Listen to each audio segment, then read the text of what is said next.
ಇವತ್ತಿಂದ 100 ಮಿಲಿಯನ್ ವರ್ಷಗಳ ಹಿಂದೆ ಭೂಮಿ ನೋಡೋಕ್ಕೆ ಕಂಪ್ಲೀಟ್ಲಿ ಡಿಫ್ರೆಂಟ್ ಆಗಿತ್ತು. ಮನುಷ್ಯರೇ ಇರಲಿಲ್ಲ.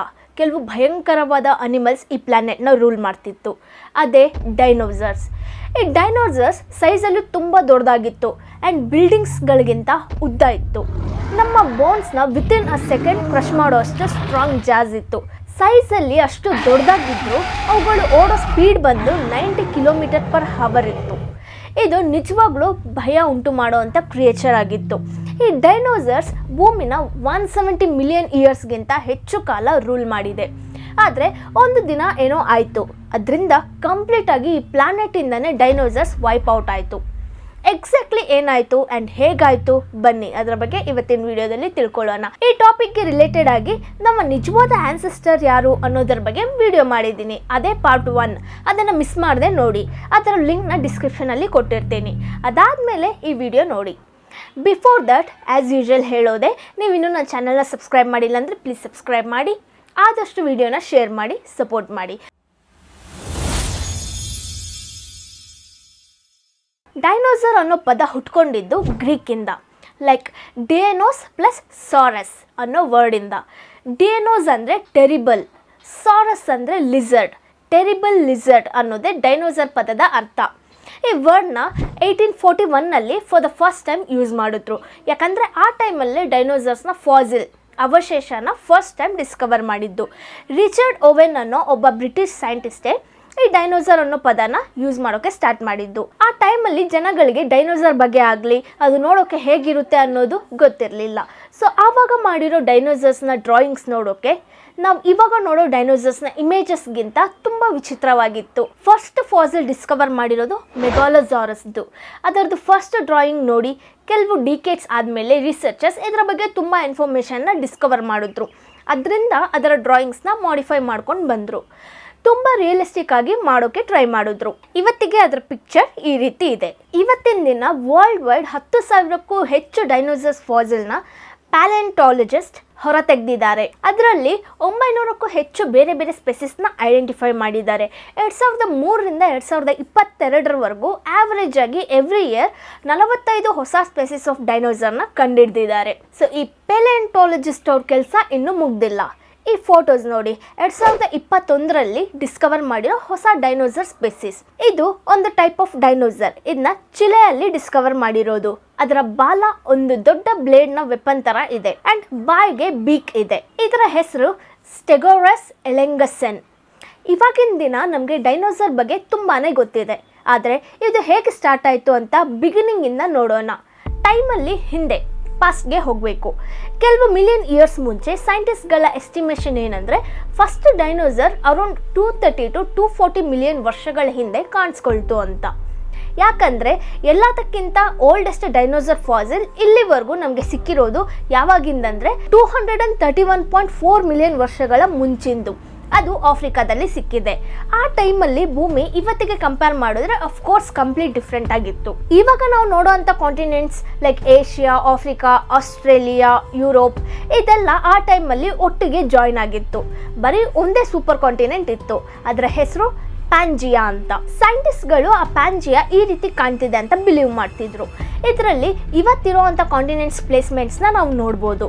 ಆ ಟೈಮಲ್ಲಿ ಭೂಮಿಯ ಕ್ಲೈಮೇಟ್ ಡ್ರೈ ಆಗಿತ್ತು. ತುಂಬ ಕಡಿಮೆ ಮಳೆ ಬೀಳ್ತಿತ್ತು. ಈ ಟೈಮ್ ಪೀರಿಯಡ್ನ ಟ್ರಯಾಸಿಕ್ ಪೀರಿಯಡ್ ಅಂತ ಹೆಸರಿಟ್ರು. ಈ ಪೀರಿಯಡಲ್ಲಿ ಡೈನೋಸರ್ಸ್ ಎಮರ್ಜ್ ಆಗೋಕ್ಕೆ ಸ್ಟಾರ್ಟ್ ಆಯಿತು.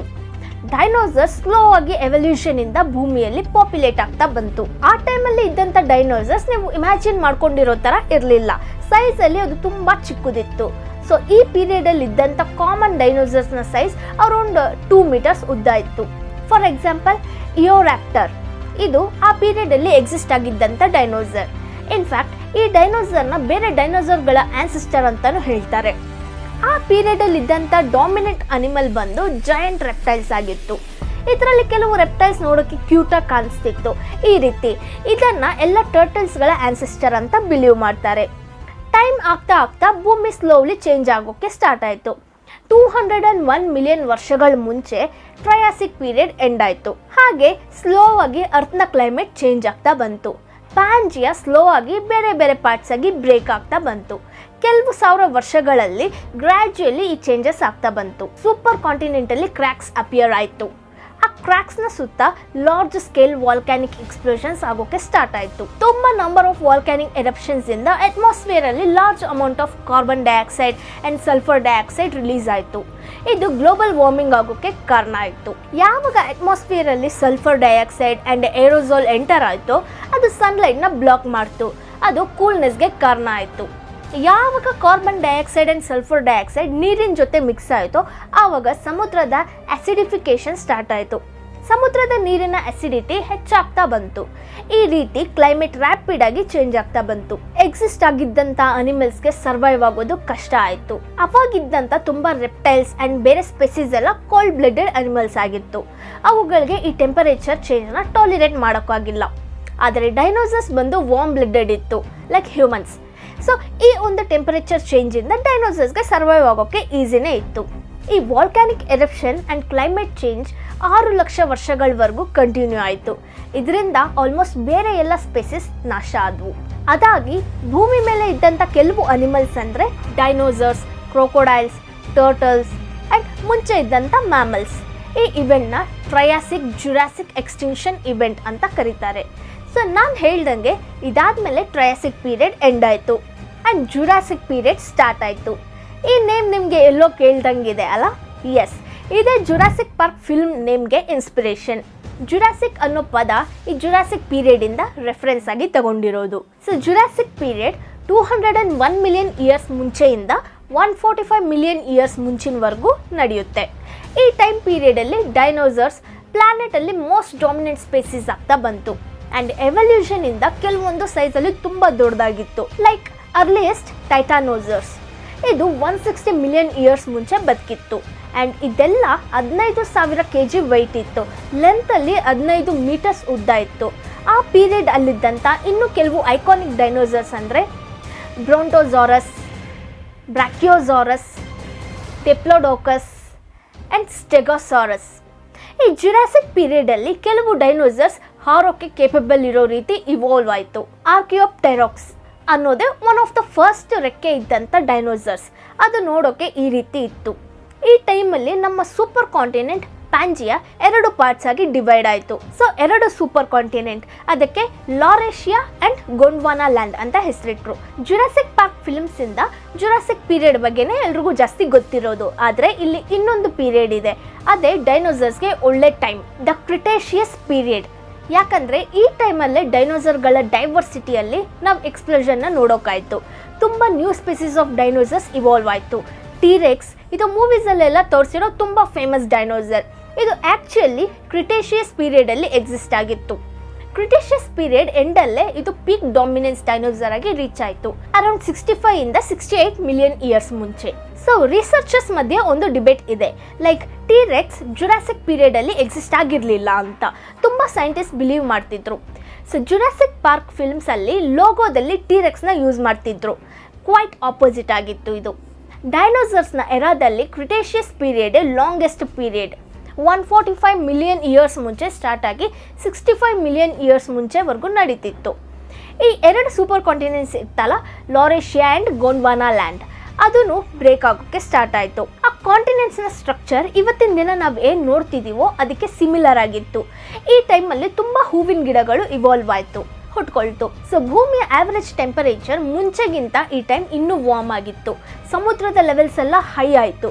ಆ್ಯಂಡ್ ಆಲ್ಮೋಸ್ಟ್ ನೀವು ಇಮ್ಯಾಜಿನ್ ಮಾಡ್ಕೊಳ್ಳೋ ಅಂಥ ಆಲ್ ಕೈಂಡ್ ಆಫ್ ಡೈನೋಸರ್ಸ್ ಈ ಪೀರಿಯಡಲ್ಲಿ ಇದ್ವು. ರ್ಯಾಪ್ಟರ್ಸ್, ಆರ್ಮೋರ್ಡ್ ಡೈನೋಸರ್ಸ್, ದೊಡ್ಡ ದೊಡ್ಡ ಹರ್ಬಿವೋಯರ್ಸ್ ಡೈನೋಸರ್ಸ್, ಡೇಂಜರಸ್ ಕಾರ್ನಿವೋರಸ್ ಡೈನೋಸರ್ಸ್, ಟೈಟಾನೋಸಾರಸ್, ಇದು one of the largest land animal ಆಗಿತ್ತು. ಅರ್ಜೆಂಟಿನೋಸಾರಸ್, ಇದು ಆಲ್ಮೋಸ್ಟ್ 77 ಟನ್ಸ್ ಅಷ್ಟು ವೇಟ್ ಇತ್ತು. ಆ್ಯಂಡ್ ಟೀರೆಕ್ಸ್, ಇದು 40 ಫೀಟಷ್ಟು ಉದ್ದ ಇತ್ತು.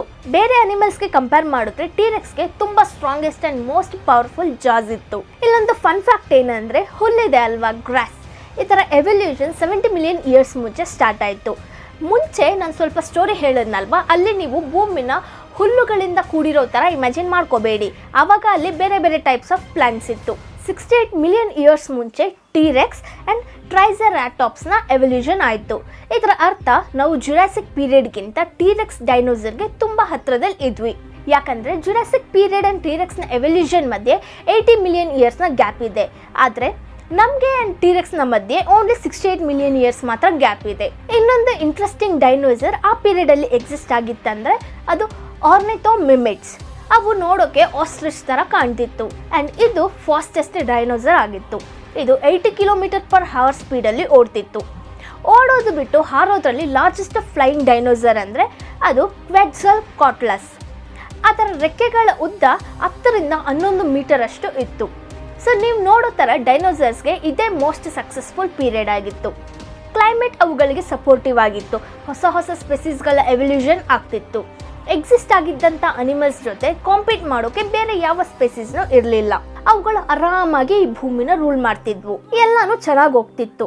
ಎಲ್ಲಿವರೆಗೂ ಅಂದರೆ ಒಂದು ದಿನ ಏನೋ ಆಗಿ ಅದು ಕಂಪ್ಲೀಟ್ ಆಗಿ ಡೈನೋಸರ್ಸ್ನ ಭೂಮಿಯಿಂದ ಶಾಶ್ವತವಾಗಿ ನಾಶ ಮಾಡೋವರೆಗೂ. ಒಂದು ದೊಡ್ಡ ಆಸ್ಟ್ರಾಯ್ಡ್, ಅದರ ಸೈಜ್ ರಫ್ಲಿ 10 ರಿಂದ 15 ಕಿಲೋಮೀಟರ್ ಇರುತ್ತೆ. ಅದು ಭೂಮಿ ಹತ್ರ ಬಂದು ಭೂಮಿಯೊಳಗೆ ಕ್ರ್ಯಾಶ್ ಆಗುತ್ತೆ. ಇದು 66 ಮಿಲಿಯನ್ ಇಯರ್ಸ್ ಮುಂಚೆ ಆಗುತ್ತೆ ಆ್ಯಂಡ್ ಈ ಆಸ್ಟ್ರಾಯ್ಡ್ ಕ್ರಿಟೇಷಿಯಸ್ ಪೀರಿಯಡ್ನ ಎಂಡ್ ಮಾಡ್ತು. ಆ ಆಸ್ಟ್ರಾಯ್ಡ್ನ ಸ್ಪೀಡ್ 30 km/s ಇತ್ತು. ಅಂದರೆ ಜೆಟ್ ಏರ್ಲೈನ್ಗಿಂತ 150 ಟೈಮ್ಸ್ ಫಾಸ್ಟರ್. ಸ್ಪೆಸಿಫಿಕ್ ಆಗಿ ಹೇಳಿದರೆ ಆ ಆಸ್ಟ್ರಾಯ್ಡ್ ಭೂಮಿ ಮೇಲೆ ಮೆಕ್ಸಿಕೋದಲ್ಲಿದ್ದ ಯುಕ್ಯಾಟನ್ ಪೆನಿನ್ಸುಲಾಗೆ ಹೋಗಿ ಕ್ರ್ಯಾಶ್ ಆಯಿತು. ಅದೇ ಪ್ಲೇಸಲ್ಲಿ ಕೆಲವು ಮಿಲಿಯನ್ ಇಯರ್ಸ್ ಆದಮೇಲೆ ಮಾಯನ್ ಟ್ರೈಬ್ಸ್ ಹುಟ್ಕೊಂಡ್ರು. ಚಿಚೆನ್ ಇಟ್ಜಾ ಅಂತಹ ಹಿಸ್ಟಾರಿಕ್ ವಂಡರ್ಸ್ನ ಅವರು ಕಟ್ಟಿದ್ರು. ಸೊ ಆಸ್ಟ್ರಾಯ್ಡ್ ಈ ಭೂಮಿನ ಹಿಟ್ ಮಾಡಿದಾಗ ಏನಾಯಿತು ಅಂದರೆ ಅದು ತುಂಬ ದೊಡ್ಡ ಹಳ್ಳನ ಕ್ರಿಯೇಟ್ ಮಾಡ್ತು. 180 ಕಿಲೋಮೀಟರ್ ಡಯಾಮೀಟರ್ ಅಷ್ಟು. ಈ ಇಂಪ್ಯಾಕ್ಟಿಂದ 100 ಟೆರಾಟನ್ಸ್ ಆಫ್ TNT ಇಂದ ರಿಲೀಸ್ ಆಗುವಷ್ಟು ಎನರ್ಜಿ ಈ ಆಸ್ಟ್ರಾಯ್ಡ್ ಹಿಟ್ಟಿಂದ ಆ ಲೆವೆಲ್ ಸ್ಪೀಡಲ್ಲಿ ಎನರ್ಜಿ ರಿಲೀಸ್ ಆಗುತ್ತೆ. ಇದನ್ನ ನೀವು ಹಿರೋಶಿಮಾ ಆ್ಯಂಡ್ ನಾಗಸಾಕಿ ಅಲ್ಲಾದ ಆಟೋಮಿಕ್ ಬಾಂಬ್ ಡ್ರಾಪ್ ಜೊತೆ ಕಂಪೇರ್ ಮಾಡಿದ್ರೆ 1 ಬಿಲಿಯನ್ ಟೈಮ್ಸ್ಗಿಂತ ಹೆಚ್ಚು ಎನರ್ಜಿನ ಈ ಆಸ್ಟ್ರಾಯ್ಡ್ ಪ್ರೊಡ್ಯೂಸ್ ಮಾಡಿದೆ. ಈ ಒಂದು ದೊಡ್ಡ ಇಂಪ್ಯಾಕ್ಟಿಂದ ಕಣ್ಣನ್ನು ಬ್ಲಿಂಕ್ ಮಾಡೋ ಅಷ್ಟರಲ್ಲಿ ಸುತ್ತಮುತ್ತ ಇದ್ದಿದ್ದೆಲ್ಲ ನಾಶ ಆಗೋಗುತ್ತೆ. ಈ ಇಂಪ್ಯಾಕ್ಟಿಂದ ಗಾಳಿಲಿ ಸಿಕ್ಕಾಪಟ್ಟೆ ಮಣ್ಣು ಸೇರ್ಕೊಳ್ಳುತ್ತೆ. ಲ್ಯಾಂಡ್ ತುಂಬ ಹೀಟ್ ಆಯಿತು ಆ್ಯಂಡ್ ಬೇರೆ ಏರಿಯಾಗಳಲ್ಲಿ ಬಿಸಿ ಧೂಳಿನ ಮಳೆ ಬೀಳೋಕ್ಕೆ ಶುರು ಆಗುತ್ತೆ. ಗ್ಲೋಬಲ್ ಟೆಂಪರೇಚರ್ ಕೆಲವು ಹವರ್ಸಲ್ಲೇ ಸಿವಿಯರ್ ಆಗಿ ರೈಸ್ ಆಯಿತು. ಇಲ್ಲಿಂದ 1000 ಕಿಲೋಮೀಟರ್ ರೇಂಜಲ್ಲಿದ್ದಂಥ ಎಲ್ಲ ಅನಿಮಲ್ಸ್ ಹೆವಿ ಹೀಟಿಂದ ಅಲೈವ್ ಆಗಿ ಸುಟ್ಟೋಗುತ್ತೆ. ಈ ಇನಿಷಿಯಲ್ ಬ್ಲಾಸ್ಟ್ನ ಇಂಪ್ಯಾಕ್ಟಿಂದ ಕೆಲವು ಚಿಕ್ಕ ಅನಿಮಲ್ಸ್ ಮಾತ್ರ ಸರ್ವೈವ್ ಆಯಿತು. ಯಾಕಂದರೆ ಅವು ಅಂಡರ್ಗ್ರೌಂಡ್ ಶೆಲ್ಟರ್ನ ಹುಡ್ಕೊಳ್ತು, ನೀರೊಳಗೆ ಹೋಗೋದು, ಗುಹೆಗಳಲ್ಲಿ, ದೊಡ್ಡ ಮರದ ಟ್ರಂಕ್ಸ್ಗಳಲ್ಲಿ ಸೇರ್ಕೊಳ್ತಿತ್ತು. ಆದರೆ ಇದೆಲ್ಲ ಆಸ್ಟ್ರಾಯ್ಡಿಂದ ಆದ ಇನಿಷಿಯಲ್ ಇಂಪ್ಯಾಕ್ಟ್ ಮಾತ್ರನೇ. ಇದಾದಮೇಲೆ ಶಾಕ್ ವೇವ್ಸ್ ಬರುತ್ತೆ, ಹೀಟ್ ಪಲ್ಸ್ ಬರುತ್ತೆ. ಕಾಡಲ್ಲಿ 1000 ಕಿಲೋಮೀಟರ್ ಅಷ್ಟು ಮರಗಳು ಹತ್ತಿ ಉರಿಯುತ್ತೆ. ದೊಡ್ಡ ಸುನಾಮಿ ಆಗುತ್ತೆ. 2 ಕಿಲೋಮೀಟರ್ ಉದ್ದ ವೇವ್ನ ಸುನಾಮಿ ಆಗುತ್ತೆ. 2 ಕಿಲೋಮೀಟರ್ ಉದ್ದ ವೇವ್ ಸುನಾಮಿನ ನೀವು ಜಸ್ಟ್ ಇಮ್ಯಾಜಿನ್ ಮಾಡ್ಕೊಳ್ಳಿ. ವಾಲ್ಕ್ಯಾನಿಕ್ ಎರಪ್ಷನ್ ಮತ್ತೆ ಸ್ಟಾರ್ಟ್ ಆಗುತ್ತೆ. ಆ್ಯಸಿಡ್ ಮಳೆ ಸುರಿತು, ಭೂಕಂಪಗಳಾಯಿತು. ಶಾರ್ಟ್ ಟರ್ಮ್ ಎಫೆಕ್ಟ್ಸ್ ತುಂಬ ಡೇಂಜರಸ್ ಇರುತ್ತೆ. ಸೊ ನೀವು ಅಂದ್ಕೊಳ್ಬೋದು ಇನ್ನೊಂದು ಸೈಡ್ ಆಫ್ ದ ಅರ್ತ್ಗೆ ಏನೂ ಆಗಿಲ್ಲ, ಅಲ್ಲಿದ್ದಂಥ ಅನಿಮಲ್ಸ್ ಸರ್ವೈವ್ ಆಗಿರುತ್ತೆ ಅಂತ. ಆದರೆ ಲಾಂಗ್ ಟರ್ಮ್ ಕಾನ್ಸಿಕ್ವೆನ್ಸಸ್ ಇದಕ್ಕಿಂತ ತುಂಬ ಡೇಂಜರಸ್ ಇರುತ್ತೆ. ಗಾಳಿಲಿರೋ ಡಸ್ಟ್ ಪಾರ್ಟಿಕಲ್ಸ್ ಕಂಪ್ಲೀಟ್ ಭೂಮಿನ ನೆಕ್ಸ್ಟ್ 1 ವರ್ಷದವರೆಗೂ ಸನ್ಲೈಟ್ನ ಬ್ಲಾಕ್ ಮಾಡ್ತು. ಭೂಮಿಯಲ್ಲಿ ನ್ಯೂಕ್ಲಿಯರ್ ವಿಂಟರ್ ಬಂತು. ಟೆಂಪರೇಚರ್ ಕಂಪ್ಲೀಟ್ ಆಗಿ ಡ್ರಾಪ್ ಆಗುತ್ತೆ. ಸೊ ಭೂಮಿ ನೆಕ್ಸ್ಟ್ 3 ಇಯರ್ಸ್ವರೆಗೂ ಫ್ರೀಸಿಂಗ್ ಟೆಂಪರೇಚರಲ್ಲಿ ಇರುತ್ತೆ ಅಂತ ಎಸ್ಟಿಮೇಟ್ ಮಾಡಿದ್ರು. ಆ ಟೆಂಪರೇಚರ್ ತುಂಬ ಗಿಡಗಳು ಆ್ಯಂಡ್ ಅನಿಮಲ್ಸ್ನ ಸಾಯಿಸ್ತು. 1 ವರ್ಷದವರೆಗೂ ಸನ್ಲೈಟ್ ಬ್ಲಾಕ್ ಆಗಿದ್ರಿಂದ ಗಿಡಗಳಿಗೆ ಫೋಟೋಸಿಂಥಸಿಸ್ ಮಾಡೋಕೆ ಇಂಪಾಸಿಬಲ್ ಆಯಿತು. ಅಂದರೆ ಗಿಡಗಳು ಕಾರ್ಬನ್ ಡೈಆಕ್ಸೈಡ್ ಆ್ಯಂಡ್ ನೀರನ್ನ ಸನ್ಲೈಟ್ನ ಎನರ್ಜಿಯಿಂದ ಫುಡ್ ಆಗಿ ಕನ್ವರ್ಟ್ ಮಾಡ್ಕೊಳ್ಳೋ ಪ್ರೋಸೆಸ್, ಇದು ಫೋಟೋಸಿಂಥಸಿಸ್ ಅಂತಾರೆ. ಸೊ ಗಿಡಗಳು ಸಾಯುತ್ತೆ. ಗಿಡಗಳು ನಾಶ ಆಗಿದ್ದರಿಂದ ಸಸ್ಯಾಹಾರಿ ಅನಿಮಲ್ಸ್ಗೆ ತಿನ್ನೋಕ್ಕೆ ಆಹಾರ ಇಲ್ಲದೆ ಅವುಗಳು ಸಾಯುತ್ತೆ. ಅದರಿಂದ ಮಾಂಸಾಹಾರಿ ಪ್ರಾಣಿಗಳು ಆಹಾರ ಇಲ್ಲದೆ ಅದನ್ನು ಸತ್ತೋಗುತ್ತೆ. ಸೊ ಇಲ್ಲೊಂದು ಚೈನ್ ರಿಯಾಕ್ಷನ್ ಆಯಿತು. ಈ ಕಾನ್ಸಿಕ್ವೆನ್ಸಸ್ ಇಂದ ಸೇಫ್ ಆಗಿದ್ದು ಕೆಲವು ಚಿಕ್ಕ ಆಮ್ನಿವರಸ್ ಅನಿಮಲ್ಸ್ ಮಾತ್ರ, like mammals, lizard, turtles and ಕೆಲವು ಪಕ್ಷಿಗಳು. ಇವುಗಳು ಸ್ಕ್ಯಾವೆಂಜರ್ಸ್ ಥರ ಸರ್ವೈವ್ ಆಗಿದೆ. ಅಂದರೆ ಸತ್ತಿರೋ ಡೈನೋಸರ್ಸ್, ಫಂಗಸ್, ಕೊಳ್ತಿರೋ ಗಿಡಗಳು ಇವುಗಳನ್ನ ತಿಂದು ಸರ್ವೈವ್ ಆಗಿದೆ. ಸೊ ಈ ಸ್ಮಾಲ್ ಕ್ರಿಯೇಚರ್ಸ್ ಒಂದು ಪರ್ಟಿಕ್ಯುಲರ್ ಟೈಮ್ವರೆಗೂ ಸರ್ವೈವ್ ಆಯಿತು. ಆಸ್ಟ್ರಾಯ್ಡ್ನ ಇಂಪ್ಯಾಕ್ಟ್ ಕಾರ್ಬೋನೇಟ್ ಕಲ್ಲನ್ನು ಡೆಸ್ಟ್ರಾಯ್ ಮಾಡಿದೆ. ಇದರಿಂದ ಕಾರ್ಬನ್ ಆ್ಯಂಡ್ ಸಲ್ಫರ್ ಮತ್ತೆ ಗಾಳಿಲಿ ರಿಲೀಸ್ ಆಯಿತು. ಸೊ ನೆಕ್ಸ್ಟ್ ಕೆಲವು ಸಾವಿರ ವರ್ಷಗಳವರೆಗೂ ಸನ್ಲೈಟ್ ಕಡಿಮೆ ಆಗ್ತಾ ಹೋಯಿತು. ಅದು ನಾರ್ಮಲ್ ಲೆವೆಲ್ ಅಲ್ಲಿ ಇರಲಿಲ್ಲ. ಅದಾಗಿ ಕೆಲವು ಸಾವಿರ ವರ್ಷಗಳಾದ್ರೂ ಆಸಿಡ್ ರೈನ್ ಕಂಟಿನ್ಯೂ ಆಯಿತು. ಯಾವಾಗ ನ್ಯೂಕ್ಲಿಯರ್ ವಿಂಟರ್ ಎಂಡ್ ಆಗುತ್ತೋ ಅವಾಗ ಅಟ್ಮಾಸ್ಫಿಯರ್ ಅಲ್ಲಿ ಇದ್ದಂಥ ಡಸ್ಟ್ ಎಲ್ಲ ಸೆಟಲ್ ಡೌನ್ ಆಯಿತು. ಸನ್ಲೈಟ್ ಮತ್ತೆ ಭೂಮಿ ಮೇಲೆ ಬೀಳೋಕೆ ಶುರು ಆಯಿತು. ಆದರೆ ಪ್ರಾಬ್ಲಮ್ ಏನಂದ್ರೆ large amount of carbon dioxide atmosphere ಅಲ್ಲಿ ಆಲ್ರೆಡಿ ರಿಲೀಸ್ ಆಗಿದ್ದರಿಂದ ಇಂಟೆನ್ಸ್ ಗ್ಲೋಬಲ್ ವಾರ್ಮಿಂಗ್ ಆಯಿತು. ಸೊ ಜಸ್ಟ್ ಥಿಂಕ್ ಮಾಡಿ, ಒಂದು ಆಸ್ಟ್ರಾಯ್ಡ್ ಭೂಮಿಯ ನೆಕ್ಸ್ಟ್ 1000 ವರ್ಷಗಳ ಹಿಸ್ಟ್ರಿನೇ ಚೇಂಜ್ ಮಾಡಿಬಿಡ್ತು. ಎಲ್ಲ ಟೆರೆಸ್ಟ್ರಿಯಲ್ ಡೈನೋಸರ್ಸ್ ಎಕ್ಸ್ಟಿಂಕ್ಟ್ ಆಯಿತು. ಅವುಗಳ ಜೊತೆ ಭೂಮಿ ಮೇಲಿದ್ದ ಗಿಡಗಳು, ಅನಿಮಲ್ ಸ್ಪೆಸಿಸ್ 75% ಹೆಚ್ಚು ನಾಶ ಆಯಿತು. ಸೊ ಈ ಪಾಯಿಂಟಲ್ಲಿ ಕ್ರಿಟೇಷಿಯಸ್ ಪೀರಿಯಡ್ ಎಂಡ್ ಆಗಿ ನೆಕ್ಸ್ಟ್ ಎರಾ ಸ್ಟಾರ್ಟ್ ಆಯಿತು. ಅದನ್ನ ಪೆಲಿಯೋಜಿನ್ ಪೀರಿಯಡ್ ಅಂತ ಹೇಳ್ತಾರೆ. ಈ ಇಂಪ್ಯಾಕ್ಟ್ ಇಂದ ಎಲ್ಲಾನು ಕಂಪ್ಲೀಟ್ ಆಗಿ ಎಂಡ್ ಆಗೋಯ್ತು ಅಂತಲ್ಲ. ಈ ಇವೆಂಟ್ ಭೂಮಿ ಮೇಲೆ ಬದುಕಿ ಉಳಿದಿದ್ದಂಥ ಬೇರೆ ಅನಿಮಲ್ ಸ್ಪೆಸಿಸ್ಗೆ ಒಂದು ಆಪರ್ಚುನಿಟಿ. ಭೂಮಿನ ರೂಲ್ ಮಾಡ್ತಿದ್ದಂಥ ಡೈನೋಸರ್ಸ್ ಇನ್ನ ಇಲ್ಲ. ಸೊ ಬೇರೆ ಅನಿಮಲ್ಸ್ಗೆ ರೂಲ್ ಮಾಡೋಕೆ ಇದೊಂದು ಆಪರ್ಚುನಿಟಿ. ಮನುಷ್ಯರು ಈ ಒಂದು ಆಸ್ಟ್ರಾಯ್ಡ್ಗೆ ಥ್ಯಾಂಕ್ಸ್ ಹೇಳಬೇಕು. ಯಾಕಂದ್ರೆ ಮ್ಯಾಮಲ್ಸ್ಗಳ ಎವಲ್ಯೂಷನ್ ಆಗೋಕೆ ಇದೊಂದು ಒಳ್ಳೆ ಆಪರ್ಚುನಿಟಿ ಆಗಿತ್ತು. ಡೈನೋಸರ್ಸ್ಗಳ ಎಕ್ಸ್ಟೆನ್ಷನ್ ಆದ್ಮೇಲೆ ಫುಡ್ ಚೈನ್ ಅಲ್ಲಿ ಎಲ್ಲ ಡೈನೋಸರ್ಗಳಿಂದ ಆದ ಗ್ಯಾಪ್ ನ ಬೇರೆ ಎಲ್ಲ ಮ್ಯಾಮಲ್ಸ್ ಇಂದ ಫಿಲ್ ಆಯಿತು. ಸೊ ಈ ಪೀರಿಯಡ್ ಅಲ್ಲಿ ಕುದುರೆ, ವೇಲ್ಸ್, ಬ್ಯಾಟ್ಸ್ ಅಂಡ್ ಪ್ರಿಮೇಟ್ಸ್ ನ ಎವಲ್ಯೂಷನ್ ಆಯಿತು. ಇನ್ನು ಕೆಲವು ಸ್ನೇಕ್ಸ್ ಅಂಡ್ ಚಿಕ್ಕ ಚಿಕ್ಕ ಲಿಸರ್ಡ್ಸ್ ಈ ಪೀರಿಯಡ್ ಅಲ್ಲಿ ಎಮರ್ಜ್ ಆಗ್ತಾ ಬಂತು. ಸರ್ವೈವ್ ಆಗಿರೋ ಒಂದೇ ಒಂದು ಡೈನೋಸರ್ ಗ್ರೂಪ್ ಯಾವುದಂದ್ರೆ ಫ್ಲೈಯಿಂಗ್ ಡೈನೋಸರ್ಸ್. ಸ್ಲೋ ಆಗಿ ಅದು ನಾವು ಇವಾಗ ನೋಡೋ ಅಂಥ ಪಕ್ಷಿಗಳಾಗಿ ಇವಾಲ್ವ್ ಆಯಿತು. ಎಸ್, ನೀವು ಕರೆಕ್ಟಾಗಿ ಕೇಳಿಸ್ಕೊಂಡ್ರಿ. ನಾವು ಇವಾಗ ನೋಡ್ತಿರೋ ಪಕ್ಷಿಗಳ ಆನ್ಸಿಸ್ಟರ್ ಫ್ಲೈಯಿಂಗ್ ಡೈನೋಸರ್ಸೇ. ಪಕ್ಷಿಗಳು ಡೈನೋಸರ್ನ ಸೇಮ್ ಫ್ಯಾಮಿಲಿಗೆ ಸೇರಿದೆ ಅಂತ ತುಂಬ ಸ್ಟಡೀಸ್ ಕನ್ಫರ್ಮ್ ಮಾಡಿದೆ. ಮೋಸ್ಟ್ ಕ್ಲೋಸ್ ಆಗಿ ಆನ್ಸಿಸ್ಟರ್ ಶೇರ್ ಆಗಿರೋದು ಚಿಕನ್ ಅಂಡ್ ಆಸ್ಟ್ರಿಚ್ನ ಮೂಲಕ. ಇದರಿಂದಾನೇ ತುಂಬ ಜನಗಳು ಡೇಂಜರಸ್ ಡೈನೋಸರ್ ಟೀರೆಕ್ಸ್ನ ಕ್ಲೋಸೆಸ್ಟ್ ಲಿವಿಂಗ್ ರಿಲೇಟಿವ್ ಇವತ್ತಿನ ದಿನ ಒಂದು ಚಿಕನ್ ಅಂತ ಹೇಳ್ತಾರೆ, ಒಂದು ಕೋಳಿ. ನಿಮಗೆ ಆಸ್ಟ್ರಾಯ್ಡ್ ಬಗ್ಗೆ ಒಂದು ಕ್ವೆಶನ್ ಇರ್ಬೋದು, ಲೈಕ್ ಹೇಗೆ ಆಸ್ಟ್ರಾಯ್ಡ್ ಬಿದ್ದು ಕ್ರ್ಯಾಶ್ ಆಗಿದ್ದ ಸ್ಪಾಟ್ನ ಇವತ್ತಿನ ದಿನ ಫೈಂಡ್ ಮಾಡಿದ್ರು ಅಂತ. ಅದರಲ್ಲೂ ಅದು ಕ್ರ್ಯಾಶ್ ಆಗಿದ್ದು 66 ಮಿಲಿಯನ್ ವರ್ಷಗಳ ಮುಂಚೆ.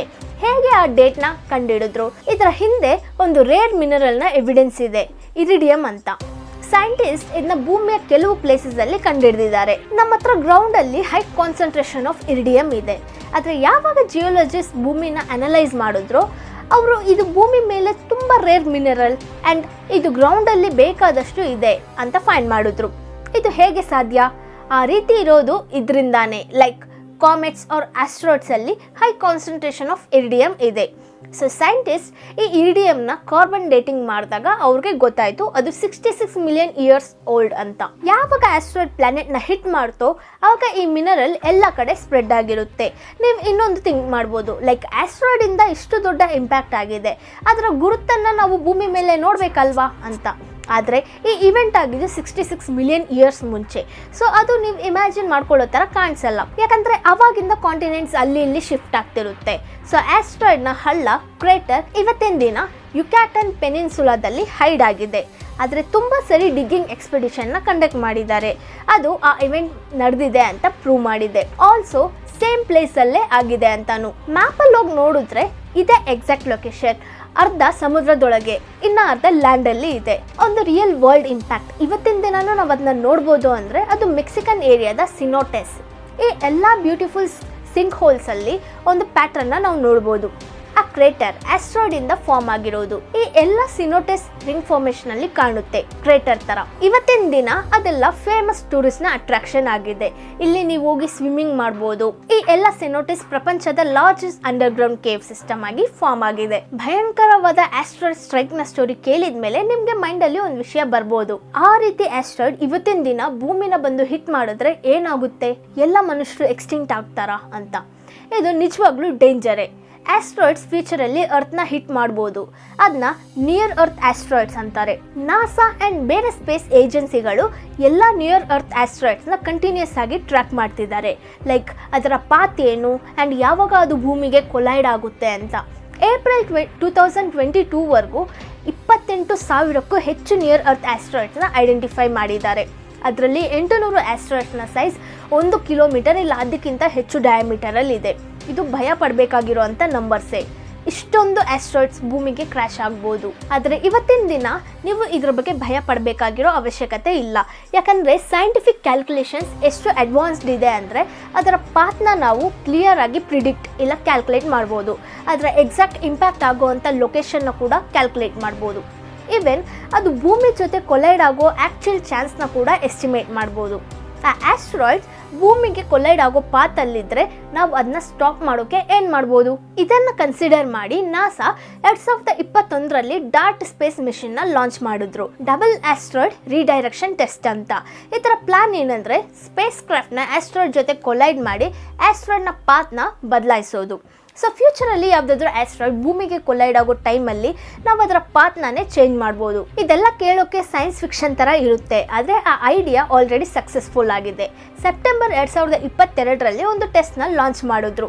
ಭೂಮಿಗೆ ಕೊಲೈಡ್ ಆಗೋ ಪಾತಲ್ಲಿ ಇಲ್ಲದೆ ಇರೋ ಆಸ್ಟ್ರಾಯ್ಡ್ನ ಸ್ಪೇಸ್ ಕ್ರಾಫ್ಟ್ ಮೂಲಕ ಕೊಲೈಡ್ ಮಾಡಿ ಅದರ ಪಾತ್ನ ಆಲ್ಟರ್ ಮಾಡಿದ್ದಾರೆ. ಸೊ ಅವ್ರಿಗೆ ಅದನ್ನ ಸಕ್ಸಸ್ಫುಲ್ಲಿ ಮಾಡೋಕ್ಕಾಗಿದೆ ಅಂದರೆ ಫ್ಯೂಚರಲ್ಲಿ ಅರ್ಥ್ಗೆ ಕೊಲೈಡ್ ಆಗೋ ಪಾತಲ್ಲಿರೋ ಯಾವುದೇ ಒಂದು ಆಸ್ಟ್ರಾಯ್ಡ್ಗೂ ಈ ರೀತಿ ಮಾಡ್ಬೋದು. ಆದರೆ ಅದರ ಅರ್ಥ ನಮಗಿನ್ನ ಯಾವುದು ಡೇಂಜರಸ್ಸೇ ಇಲ್ಲ ಅಂತಲ್ಲ, ಮನುಷ್ಯರೇ ಇಲ್ಲಿ ನಿಜವಾದ ಡೇಂಜರ್. ಡೈನೋಸರ್ಸ್ನ ಸಾಯಿಸಿರುವಂಥ ಈ ಆಸ್ಟ್ರಾಯ್ಡ್ ಸ್ಟ್ರೈಕ್ ಭೂಮಿಯ ಹಿಸ್ಟರಿಯಲ್ಲೇ 5th ಎಕ್ಸ್ಟಿಂಕ್ಷನ್ ಇವೆಂಟ್ ಅಂತ ಹೇಳ್ತಾರೆ. ಇದಾಗಿ ಸೈಂಟಿಸ್ಟ್ ಬಿಲೀವ್ ಮಾಡೋದೇನೆಂದರೆ 6th ಎಕ್ಸ್ಟಿಂಕ್ಷನ್ ಇವೆಂಟ್ ಇದೆ, ಅದು ಆಲ್ರೆಡಿ ಶುರು ಆಗಿದೆ ಅಂತ.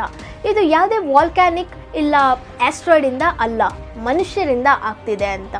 ಇದಕ್ಕೆ ಹೋಲೋಸಿನ್ ಎಕ್ಸ್ಟಿಂಕ್ಷನ್ ಇವೆಂಟ್ ಅಂತ ಹೆಸರಿಟ್ಟಿದ್ದಾರೆ. ಕಳೆದ 100ರಿಂದ 200 ವರ್ಷಗಳಿಂದ ಲಾರ್ಜ್ ಸ್ಕೇಲಲ್ಲಿ ಬಯೋಡೈವರ್ಸಿಟಿ ಲಾಸ್ನ ನಾವು ನೋಡಿದ್ದೀವಿ. ಅಂದರೆ ಎಕ್ಸಿಸ್ಟ್ ಆಗಿದ್ದಂಥ different kind of animals and ಪ್ಲಾಂಟ್ಸ್ನ ಲಾಸ್ನ. ಎಷ್ಟೋ ಅನಿಮಲ್ ಸ್ಪೆಸಿಸ್ ಆ್ಯಂಡ್ ಪ್ಲಾಂಟ್ನ ಸ್ಪೆಸಿಸ್ ರ್ಯಾಪಿಡ್ ಆಗಿ ಮನುಷ್ಯರಿಂದ ಎಕ್ಸ್ಟಿಂಕ್ಟ್ ಆಗ್ತಿದೆ. ಬಯೋಲಜಿಸ್ಟ್ ಇದನ್ನು ಮಾಸ್ ಎಕ್ಸ್ಟಿಂಕ್ಷನ್ ಅಂತ ಅಗ್ರಿ ಮಾಡ್ತಿದ್ದಾರೆ. ಮನುಷ್ಯರು ಕಾಡಲ್ಲಿ ಮರಗಳನ್ನ ಕಡಿಯೋದು, ಸಮುದ್ರನ ಆ್ಯಂಡ್ ಅಟ್ಮಾಸ್ಫಿಯರ್ನ ಪೊಲ್ಯೂಷನ್ ಮಾಡೋದು, ಇದರಿಂದ ಕರೆಂಟ್ ರೇಟ್ ಆಫ್ ಎಕ್ಸ್ಟಿಂಕ್ಷನ್ 100ರಿಂದ 1000 ಟೈಮ್ಸ್ಗಿಂತ ಜಾಸ್ತಿ ಇದೆ. ಇವಾಗಿನ ದಿನ ಎಕ್ಸಿಸ್ಟ್ ಆಗಿರೋ ಅನಿಮಲ್ಸ್ಗಳ ಹ್ಯಾಬಿಟೇಟ್ಸ್ ಡೆಸ್ಟ್ರಾಯ್ ಆಗ್ತಿದೆ. ಅಂದರೆ ಅನಿಮಲ್ಸ್ಗಳಾಗಲಿ ಪ್ಲಾಂಟ್ಸ್ಗಳಾಗಲಿ ನ್ಯಾಚುರಲ್ ಆಗಿ ಉಳ್ಕೊಳ್ಳೋ ಅಂಥ ಜಾಗ. ಎಷ್ಟೋ ಸಾವಿರ mammals, birds, reptiles and amphibians ಇವತ್ತಿನ ದಿನ ಎಕ್ಸ್ಟಿಂಕ್ಟ್ ಆಗೋ ಸ್ಟೇಜ್ಗೆ ಬಂದಿದೆ, ಇಲ್ಲ ಮನುಷ್ಯರಿಂದ ಆಲ್ರೆಡಿ ಎಕ್ಸ್ಟಿಂಕ್ಟ್ ಆಗಿದೆ ಕೂಡ. ಈ ಡಿಸ್ಟ್ರಕ್ಷನ್ನ ಸ್ಟಾಪ್ ಮಾಡೋಕ್ಕೆ ಯುನೈಟೆಡ್ ನೇಷನ್ ಕನ್ವೆನ್ಷನ್ 2010ರಲ್ಲಿ ಜಪಾನಲ್ಲಿ ಬಯೋಲಾಜಿಕಲ್ ಡೈವರ್ಸಿಟಿ ಮೇಲೆ ಒಂದು ಮೀಟಿಂಗ್ ಮಾಡಿದ್ರು. 20 ಬಯೋಡೈವರ್ಸಿಟಿ ಟಾರ್ಗೆಟ್ನ ಸೆಟ್ ಮಾಡಿದ್ರು 2020 ಅಷ್ಟರಲ್ಲಿ ಅಚೀವ್ ಮಾಡೋಕೆ. ಅದರಲ್ಲಿ ಬರೀ 6 ಮಾತ್ರ ಪಾರ್ಷಿಯಲಿ ಅಚೀವ್ ಆಗಿದೆ. ಜಾನ್ವರಿ 2020ಯಲ್ಲಿ ಹೊಸ ಪ್ಯಾರಿಸ್ ಸ್ಟೈಲ್ ಪ್ಲಾನ್ನ ಸೆಟ್ ಮಾಡಿದ್ರು ಬಯೋಡೈವರ್ಸಿಟಿ ಆ್ಯಂಡ್ ಇಕೋಸಿಸ್ಟಮ್ ಕೊಲ್ಯಾಪ್ಸ್ನ ಸ್ಟಾಪ್ ಮಾಡೋಕೆ. 2030ನೇ ವರ್ಷನ ಇದಕ್ಕೆ ಡೆಡ್ಲೈನ್ ಆಗಿ ಸೆಟ್ ಮಾಡಿದ್ದಾರೆ. ಇದರ ಪರ್ಪಸ್ ಇವತ್ತಿನ ದಿನ ಲ್ಯಾಂಡ್ ಮತ್ತು ಸಮುದ್ರನ 30% ಪ್ರೊಟೆಕ್ಟ್ ಮಾಡಬೇಕು, ಪೊಲ್ಯೂಷನ್ನ ಅಟ್ಲೀಸ್ಟ್ 50% ರೆಡ್ಯೂಸ್ ಮಾಡಬೇಕು. ಸೈಂಟಿಸ್ಟ್ ಏನು ಸಜೆಸ್ಟ್ ಮಾಡ್ತಿದ್ದಾರೆ ಅಂದರೆ ಎಕ್ಸ್ಟಿಂಕ್ಷನ್ ಆಗೋದು ವರ್ಷಕ್ಕೆ 20 ಇಲ್ಲ ಅದಕ್ಕಿಂತ ಕಡಿಮೆ ಇರಬೇಕು ಅಂತಿದ್ದಾರೆ. ಸೊ ಫ್ಯೂಚರಲ್ಲಿ ಎಷ್ಟು ಟಾರ್ಗೆಟ್ಸ್ನ ನಾವು ರೀಚ್ ಮಾಡ್ತೀವೋ ನೋಡಬೇಕು. ಆದರೆ ಒಂದು ಮಾತ್ರ ನಿಜ, ಇದನ್ನೆಲ್ಲ ಫಾಲೋ ಮಾಡಬೇಕಾಗಿರೋದು ತುಂಬ ಇಂಪಾರ್ಟೆಂಟ್. ಯಾಕಂದರೆ ಗಿಡಗಳು ಆ್ಯಂಡ್ ಅನಿಮಲ್ ಸ್ಪೆಸಿಸ್ನ ಲಾಸ್ಟ್ ಎಕ್ಸ್ಟಿಂಕ್ಷನ್ ಇವೆಂಟ್ ಥರ ಈ ಸರಿನೂ ಎಕ್ಸ್ಟೆಂಟ್ ಆದರೆ ಮನುಷ್ಯರಿಗೆ ಸರ್ವೈವ್ ಆಗೋಕ್ಕೆ ಇಂಪಾಸಿಬಲ್ ಇರುತ್ತೆ. ಇನ್ನು ಹ್ಯೂಮನ್ಸ್ ವಿಷಯಕ್ಕೆ ಬಂದರೆ ಆ್ಯಸ್ ಪರ್ ಡೇಟಾ ಆ್ಯಂಡ್ ಕೆಲವು ಕ್ಯಾಲ್ಕುಲೇಷನ್ಸ್ ಹ್ಯೂಮನ್ಸ್ ಒರಿಜಿನೇಟ್ ಆಗಿದ್ದು 3 ಲಕ್ಷ ವರ್ಷಗಳ ಮುಂಚೆ ಆಫ್ರಿಕಾದಲ್ಲಿ. ಡೈನೋಸರ್ಸ್ ಜೊತೆ ಕಂಪೇರ್ ಮಾಡಿದ್ರೆ ಅದು 174 ಮಿಲಿಯನ್ ವರ್ಷಗಳವರೆಗೂ ಭೂಮಿ ಮೇಲೆ ಡಾಮಿನೆಂಟ್ ಸ್ಪೆಸಿಸ್ ಆಗಿತ್ತು. ಆದರೆ ನಾವು ಬರೀ 3 ಲಕ್ಷ ವರ್ಷಗಳ ಮುಂಚೆಯಿಂದ ಮಾತ್ರ ಬದುಕ್ತಿದ್ದೀವಿ. ಡೈನೋಸರ್ಸ್ 174 ಮಿಲಿಯನ್ ಇಯರ್ಸ್ ಬದುಕಿದೆ. ಹ್ಯೂಮನ್ಸ್ಗೆ ಕಂಪೇರ್ ಮಾಡಿದ್ರೆ ಅದು 600 ಟೈಮ್ಸ್ಗಿಂತ ಹೆಚ್ಚು ಕಾಲ ಬದುಕಿದೆ. ಸೊ ನೀವು ಏನು ಅಂದ್ಕೊಳ್ತೀರಾ, ಈ ಡೈನೋಸರ್ಸ್ ಸೆಟ್ ಮಾಡಿರೋ ರೆಕಾರ್ಡ್ನ ಹ್ಯೂಮನ್ಸ್ ಬ್ರೇಕ್ ಮಾಡ್ತಾರಾ, ಇಲ್ಲ 1 ಮಿಲಿಯನ್ ಇಯರ್ಸ್ ಓಲ್ಡ್ ಆಗೋ ಅಷ್ಟರಲ್ಲೇ ಹ್ಯೂಮನ್ಸ್ ಎಕ್ಸ್ಟಿಂಕ್ಟ್ ಆಗೋಗ್ತಾರಾ? ನಿಮ್ಮ ಒಪಿನಿಯನ್ ಏನಂತ ಕಮೆಂಟ್ ಮಾಡಿ. ಡೆಫಿನೆಟ್ಲಿ ಇದಕ್ಕೆ ಕರೆಕ್ಟ್ ಆನ್ಸರ್ ನಾವೆಲ್ಲರೂ ಈ ಪ್ಲ್ಯಾನೆಟ್ನ ಸೇವ್ ಮಾಡೋಕ್ಕೆ ಎಷ್ಟು ಎಫರ್ಟ್ ಹಾಕ್ತೀವಿ ಅನ್ನೋದ್ರ ಮೇಲೆ ಡಿಪೆಂಡ್ ಆಗುತ್ತೆ. ಸೊ ಈ ವಿಡಿಯೋ ನಿಮಗೆ ಇಷ್ಟ ಆಗಿದ್ದರೆ ಪ್ಲೀಸ್ ಲೈಕ್ ಮಾಡಿ, ಶೇರ್ ಮಾಡಿ. ನಿಮ್ಮನ್ನ ನೆಕ್ಸ್ಟ್ ವಿಡಿಯೋದಲ್ಲಿ ಮೀಟ್ ಆಗ್ತೀನಿ. ಅಂಟಿಲ್ ದೆನ್ ಟೇಕ್ ಕೇರ್, ಬಾಯ್.